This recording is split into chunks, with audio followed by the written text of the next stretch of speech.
Salut chers amis, nous sommes heureux, oui c'est vrai, de vous retrouver encore au Club 700, cet épisode édifiant du Club 700, ça je vous le garantis. Vous savez, dans les différents pays, sur tous les continents, les hommes, les femmes, ils désirent tous la paix, la joie, la bonne santé, bref, le bien-être. Alors, voici la bonne nouvelle. Toutes ces choses se trouvent chez une seule personne qui est réelle, Jésus-Christ. N'est-ce pas, pasteur Koufi? Tout à fait. Oui. Tout à fait. C'est tout un paquet que Massi vous a donné. Tout un paquet. Dans ce paquet, il y a un nom. C'est le nom du Seigneur Jésus. C'est aussi l'histoire de notre ami, collègue, qui parle ici. C'est l'histoire de David Kabea, de la RDC. Malgré ses diplômes, ses talents, il avait fait un grand choix qui l'a conduit à écrire un livre. Vous voulez écouter? Eh bien, suivez la discussion. Merci de nous retrouver. Comme d'habitude, je suis avec une personnalité de la RDC qui est très connue parce qu'il est économiste, il est informaticien, il est journaliste, animateur d'émissions, professeur de musique et écrivain. Alors, il a plusieurs casquettes. Bonjour, pasteur Kabea. Bonjour, Maman Massi Domingo, que nous aimons bien. Que le Seigneur vous bénisse. Amen, amen. Alors, on est comme dans un studio. Oui, oui. Votre endroit préféré? Vraiment. Alors, vous venez de sortir un livre sur la musique, mais un peu en bas ça, dites-moi en quelques minutes comment vous êtes venu au Seigneur. Merci beaucoup. Nous saluons tous nos bien-aimés qui nous suivent maintenant. Venir au Seigneur, c'est un privilège que nous n'avons pas mérité, mais c'est par sa grâce. Mais en 1980, c'est là que nous avons personnellement rencontré le Seigneur et nous avons cru en lui. Nous avons dit oui, désormais, fini de vivre dans cette vie en dehors, loin du Seigneur. Et depuis 1980, nous continuons cette marche avec lui jusqu'à présent et jusqu'à la fin de nos jours sur la terre. Ah, Dieu soit loué. Amen. Alors, marié, 2 enfants, toujours des émissions de radio et de télévision, toujours de la musique, un CD qui est sorti et un livre très important. Un livre important sur la puissance de la musique chrétienne. Pourquoi vous avez écrit ce livre? Je suis chanteur, adorateur, formé dans une communauté baptiste chez nous. La raison pour laquelle nous avons intitulé notre réflexion, cet ouvrage, La puissance de la musique chrétienne, oui, c'est parce que cette musique est dite chrétienne à cause d'un homme, à cause de notre Seigneur. Elle est bâtie sur la personne et l'œuvre de Jésus-Christ. Oui. C'est une musique qui est consacrée pour sa gloire et son honneur. Et Dieu a placé cela comme une richesse artistique en l'homme. Et avec le temps, l'homme a commencé à exploiter la musique. Mais cette musique créée pour la gloire du Créateur. Voilà pourquoi cette musique qui est basée sur Christ reste puissante, glorieuse pour n'accomplir que la volonté de Dieu. C'est pourquoi nous avons voulu remettre son caractère sacré à travers toute cette étude. Très bien. Je voudrais rappeler à tous ceux qui nous regardent que le pasteur David Kabea est aussi le pasteur de la communauté chrétienne Plus que Vainqueur. Donc, il parle beaucoup avec passion, vous voyez tout de suite. Alors, dites-moi, quelle est la différence entre la musique chrétienne, vous dites à la page 100 de votre livre, la différence entre la musique chrétienne sacrée, que vous appelez MCS, et la musique populaire profane, MPP, est le travail de transformation que subit tout homme qui s'attache à l'une ou l'autre. Okay. Qu'est-ce que vous voulez dire par là? Merci beaucoup, Maman Massi. La musique que nous faisons pour la gloire du Créateur et le bien-être de ces créatures humaines, elle est basée sur la personnalité de notre Seigneur Jésus-Christ. Elle est aussi basée sur ce qu'il a fait. Alors cette musique ne peut qu'être sacrée.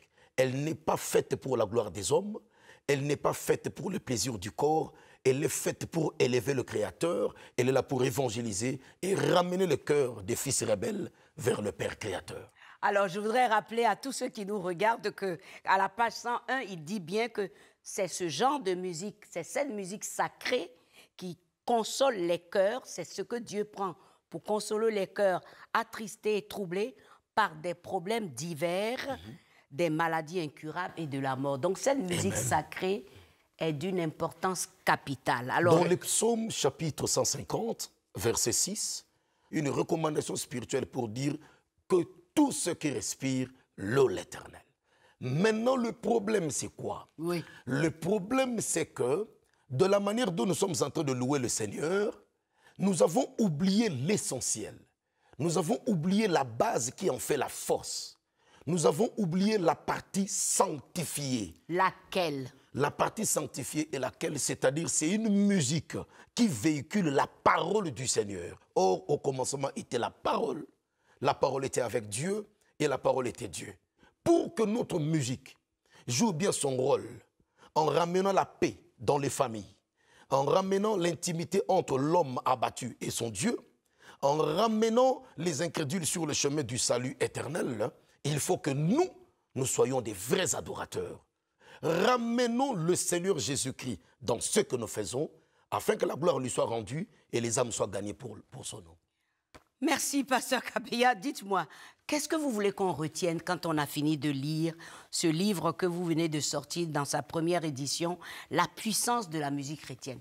Qu'est-ce que vous voulez qu'on retienne quand on a fini de le lire? Quand on a fini de le lire, merci beaucoup, 3 choses. La première, Dieu est digne de recevoir toute la louange et la gloire à travers la musique.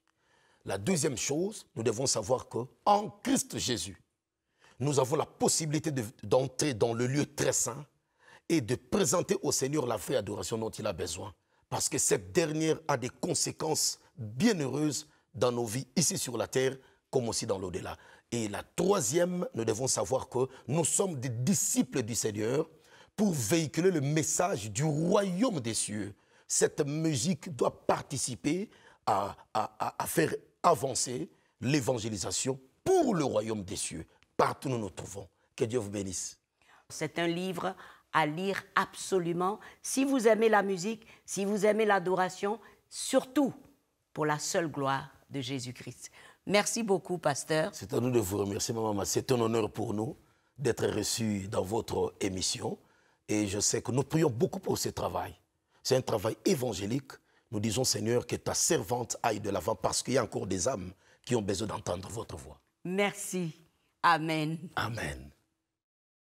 Il y a beaucoup de choses qu'on écrit sur la louange, Massi. J'en ai lu tellement et chacun émet tout de même des idées qui sont assez riches, mais le livre... Mais ce que lui, il dit, c'est vraiment précis et je trouve que ça va aider nos chantres à ne pas chanter pour chanter. Pour chanter, oui. Voilà. C'est aussi une question d'expérience personnelle. Hein, parce que il expertise, voilà.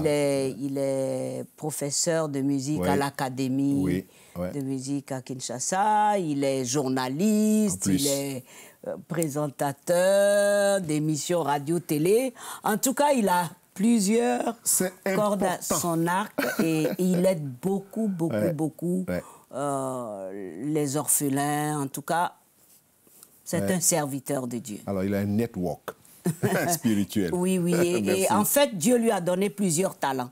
Et il utilise ces talents-là. Il n'en a pas enterré. Il les utilise pour le bien de l'Église. Pour le bien de l'Église, c'est très important. Donc, les amis, ne nous quittez pas, car dans quelques instants, nous allons avoir nos amis Pasteur Kofi et Luc Henriste pour une grande discussion. À tout de suite.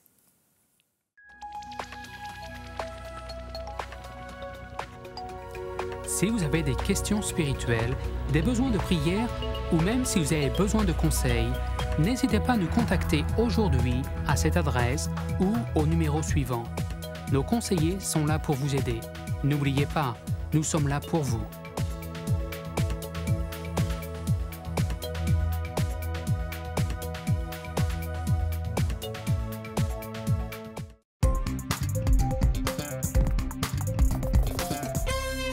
C'est toujours avec le même plaisir que je vous retrouve dans le Club 700, mais avec le pasteur Luc qui est notre et votre ami.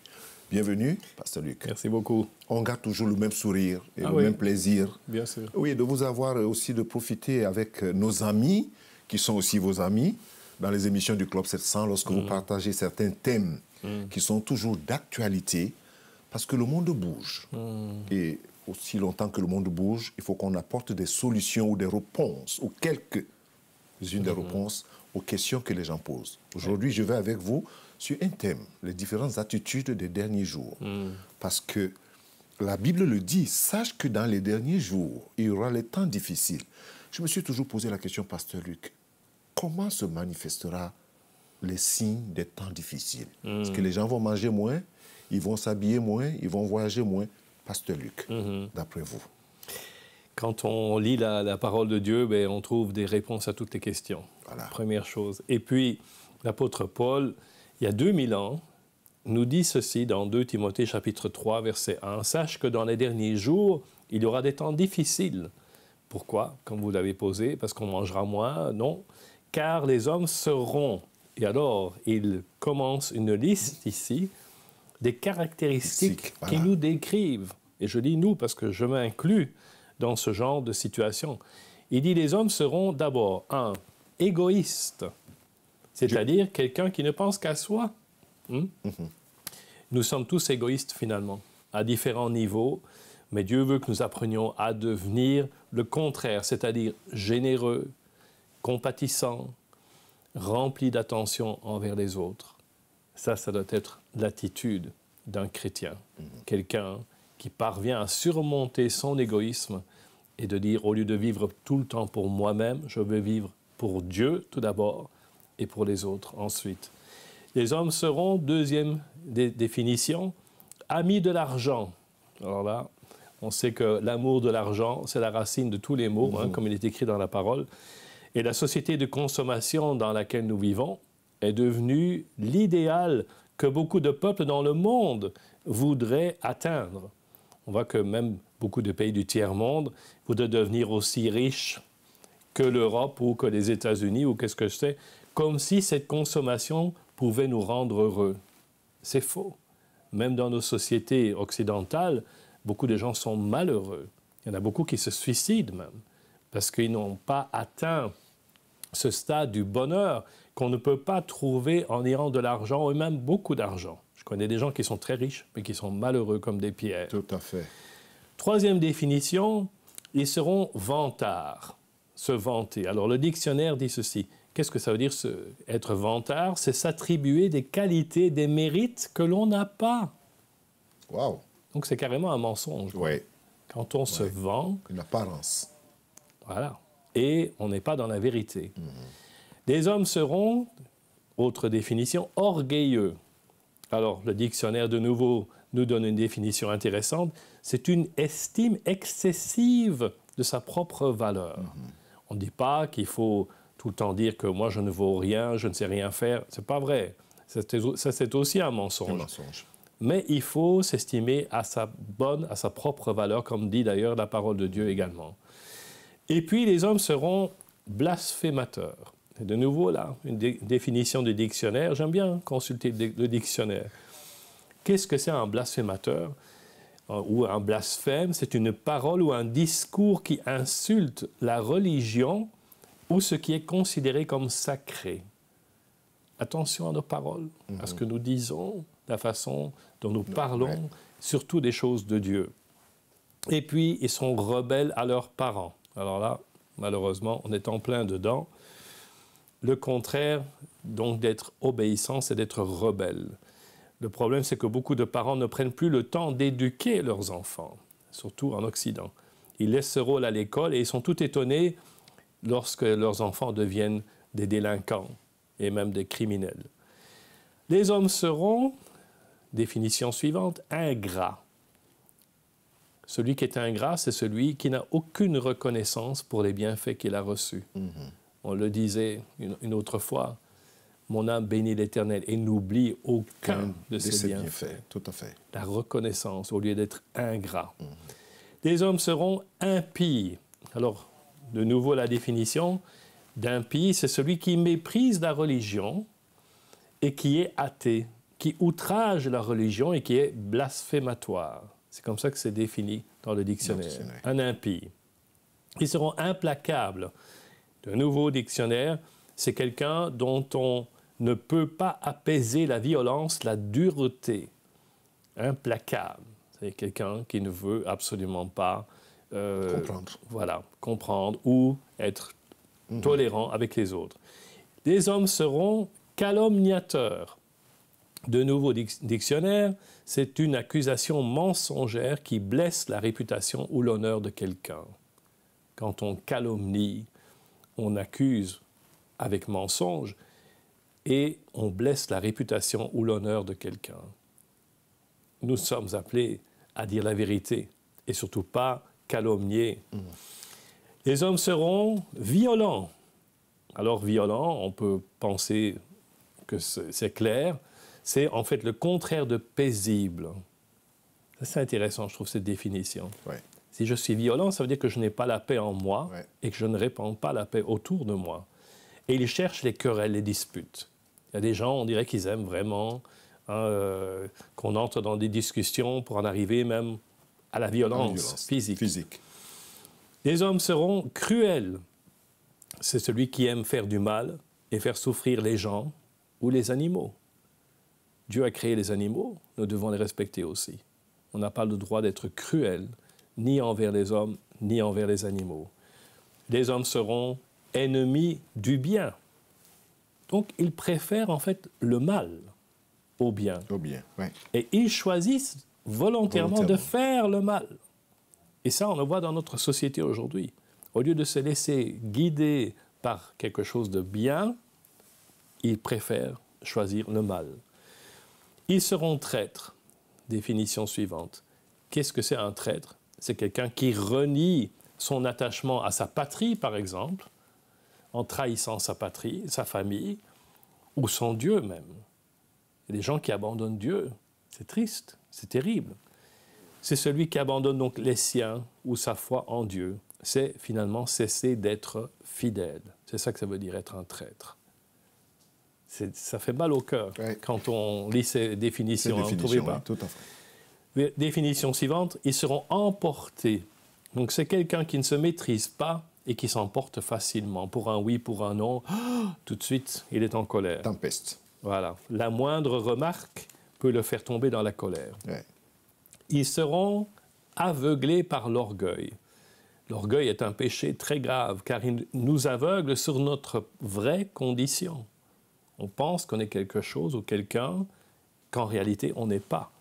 Et nous pensons être ceci ou cela alors qu'on ne l'est pas. Et cette attitude nous aveugle donc sur notre condition réelle de pécheur devant Dieu. Et la Bible dit que Dieu résiste aux orgueilleux, mais il fait grâce aux humbles. Voilà. Il faut qu'on ait cette attitude d'humilité. Ils seront amis du plaisir plutôt que de Dieu. Alors, ça, ce n'est pas nécessaire de l'expliquer. Nous vivons dans une société pour laquelle ce qui compte le plus, c'est de s'amuser, se divertir, jouer et jouir du spectacle en permanence. Il y a bien des gens qui ne vivent que pour ça, s'amuser, se distraire, les jeux vidéo et qu'est-ce que j'en sais. Et en fait, on voit que malheureusement, même parfois dans nos églises, cette idée d'amusement est entrée également. Je vais citer le pasteur David Wilkerson, qui nous a quittés depuis quelques années maintenant, et il disait ceci: « Je suis fatigué de la musique chrétienne qui fait sauter les jeunes au lieu de leur faire plier les genoux. » Les genoux, oui, très fort. Est-ce qu'on va à l'église pour s'amuser, pour sauter, pour danser, ou est-ce qu'on va pour plier le genou devant Dieu et se soumettre à lui? Et puis, encore une définition, ils ont l'apparence de la piété, mais renient ce qui en fait la force. Aujourd'hui, beaucoup de gens viennent à l'église, mais pour quelle raison? Est-ce vraiment pour adorer le Seigneur en esprit et en vérité, comme il faudrait qu'on le fasse, ou simplement pour montrer leur nouveau costume, leur nouvelle robe, leur nouveau chapeau, ou encore pour avoir des amis et passer un bon moment ensemble? On peut même faire semblant d'adorer Dieu, mais notre cœur peut être loin de lui. Oui, tout à fait. Voilà les définitions que l'apôtre Paul nous donne. Et encore une fois, il a écrit ces paroles il y a 2000 ans. 2000 ans. Et moi, je suis étonné de ce que la Bible soit tellement contemporaine. Ouais. Parce qu'on a vraiment une définition de notre société d'aujourd'hui. Vous ne trouvez pas? Tout à fait, Pasteur Luc. C'est pour ça que j'ai voulu que vous lisiez, vous donner tous ces détails, enfin, un peu ces détails comme vous les avez mentionnés tout à l'heure, pour que nos amis puissent écouter, ceux qui vous suivent, qui nous suivent dans cette émission du Club 700, et ne pas poser question après question, parce que les gens lisent. Alors chacun a son idée, son interprétation sur le sujet. Qu'est-ce qu'un égoïste? Il y a d'autres qui se frappent la poitrine. Je ne suis pas égoïste. Mais je sais qu'on ne peut pas mettre fin à toutes ces définitions comme ça, et que c'est possible, pour ceux qui nous suivent déjà, que vous pouvez suivre le pasteur Luc un peu plus en détail sur la question et sur des questions. Il donne plus de développement, plus d'explications, et comment sortir de cet étau, parce que ce sont des signes. Aujourd'hui, notre société, ceci a été écrit il y a 2000 ans, mais nous le vivons au quotidien. Exactement. Au quotidien, Pasteur Luc. Tout à fait. Et ça fait mal. Cela fait mal de constater que c'est en fait la réalité. Alors, si vous avez un dernier mot en 30 secondes à dire à quelqu'un qui suit. Moi, je voudrais nous encourager, je m'inclus dans cet encouragement, dans cette exhortation, à vraiment demander à Dieu de nous changer, de changer nos cœurs, de changer nos attitudes, de changer notre comportement et de dire, Seigneur, je viens à toi avec mes défauts, tout ce qu'on a défini aujourd'hui, avec mon attitude, souvent égoïste, souvent maladroite, je suis parfois cruel peut-être, et je te demande de changer mon cœur. Et Jésus le fera. Merci beaucoup, Pasteur Luc. Jésus le fera. Il peut le faire pour vous qui suivez. Il le fait pour nous qui parlons avec vous, qui partageons ces témoignages, ces explications, parce que la parole de Dieu est vraie. Et il y a la puissance dans la prière. Mais ne nous quittez pas. À tout de suite.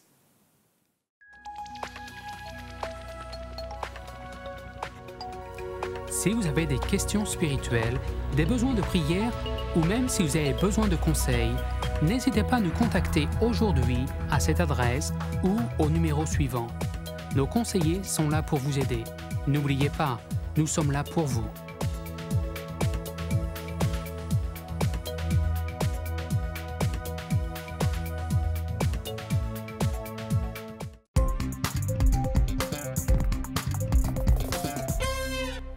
Merci de nous retrouver au Club 700 pour toujours voir les bienfaits du Seigneur.